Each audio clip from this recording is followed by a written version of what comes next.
Tell everybody your name and who we're talking to right now. I'm Cynthia McKinney, and I'm happy to be talking to David D.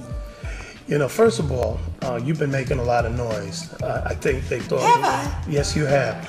I think they thought when you left Congress that was the last they were going to hear of you. And we pick up the paper and you're kicking up dust everywhere. So the obvious question is, the last few times I heard you kicking up dust, you were being a thorn in the side to the people that tried to run campaigns to get you out of office. We're talking about the government of Israel. So what's going on in Gaza and Israel for you right now? Well, basically, you're right. There were some people who thought that I was going to go and hide under a rock. That's what they wanted me to do. But there's too much injustice in the world for those of us who love justice and seek the protection of everyone, of everyone's human rights. There's too much work to be done.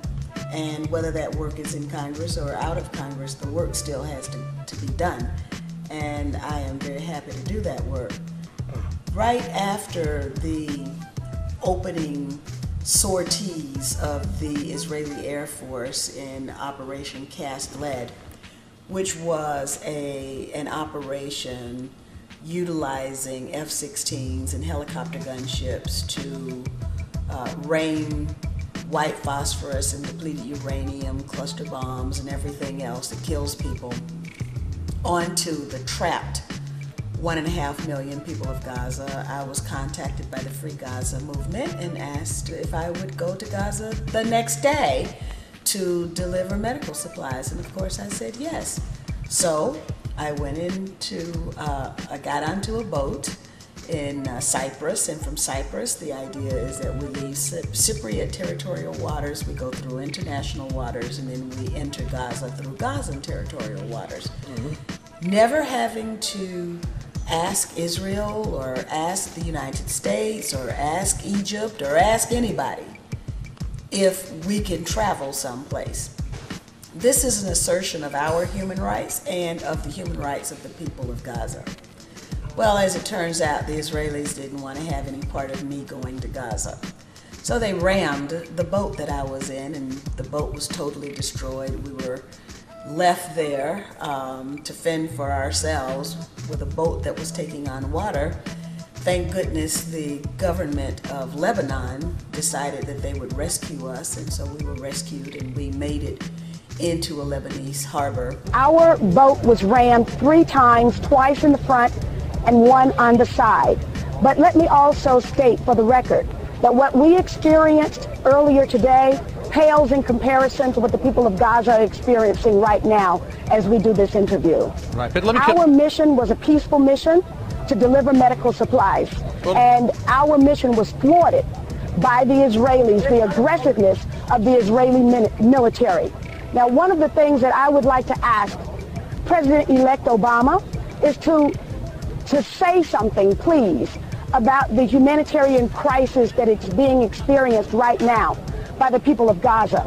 I would like to ask my former colleagues in the United States Congress to stop sending weapons of mass destruction around the world as we are about to celebrate Dr. Martin Luther King Jr.'s birthday.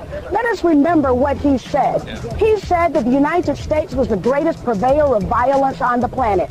And guess what? We experienced a little bit of that violence because the weapons that are being used by Israel are weapons that have been supplied by the United States government. Congresswoman McKinney, if I could you describe what happened? Was there any warning given by the Israeli patrol boats? We're hearing some reports out of Israel that they were trying to stop you from coming into Israeli waters, and that the Dignity, the captain of the Dignity, tried to maneuver around the boat, and that's when the collision occurred.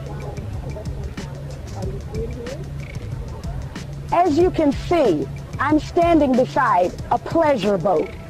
What the Israelis are saying is outright disinformation. But I recall that there was another boat that was attacked by Israelis, and it was the USS Liberty. And people would like to forget about the USS Liberty, but I haven't forgotten about it, and the people who were on that ship have not forgotten about what happened to them. And what happened to us last night was a direct threat to our mission, but not our cause.